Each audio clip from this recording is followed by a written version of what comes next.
الحمد لله رب العالمين والعاقبة للمتقين والصلاة والسلام على رسوله محمد وعلى آله وصحبه أجمعين. أما بعد فأعوذ بالله من الشيطان الرجيم. بسم الله. دا لسمه مرحله د زموږ د زکات. دغه ځای چې مصر په خلاص نو بشوي تبدل د نیت په زکات او عدم تبدل دا یو مسلې ته ګوري.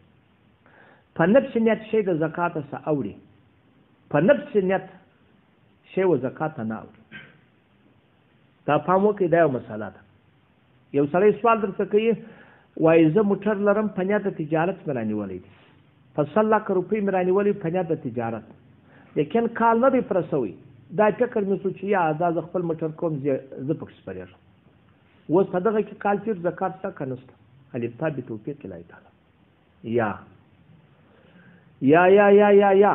په نفس نیت د زکات وځي. که سړی راولاړ چې موټر لري یوه شپه پاتې بلکې در کال هغه یوه ګنټه مخکې دی ووایي چې دا موټر زما د چا دی، هغه د دې دی چې زه پکې سپریږم، بس خلاص دغه د پارډیم پر دې کې څوک نشته، زکات نشته.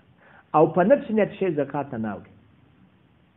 نادر ګوري که سړی موټر خپل د ځان لپاره رانیولی و چې زه پکې سپریږم، وروسته یې فکر دا شو چې یا دا د تجارت کوم، تر هغه ګور دا دوې خبرې زده کړې. موټر مې رانیوی 5 میاشتې مې د ځان لپاره وچلوی چې دا زما موټر دی، وروسته مې نیت په دې کې وکړي چې دا د تجارت دی، نیت تجارت دی. یو کال بعد مې بیا خرڅ کړي، یو کال بعد د خبرې سم یو کال بعد بیا خرڅ کړي. دا یو کال په شورم کې درولو چې فرق یو کال بعد مې خرڅ کړي، شورم کې مې د خرڅ لپاره درولو. اوس دغه کال زکات پرسته یا هر هغه وخت چې د خرڅ څخه روپۍ راجمع شي د روپو څخه نوې کال بل غواړي، د روپو څخه څوک غواړي نوې کال بل غواړي. ګوره په نفس نیت هغه د زکات شی نه اوړي، زکات نه اوړي، د زکات څخه شی اوړي.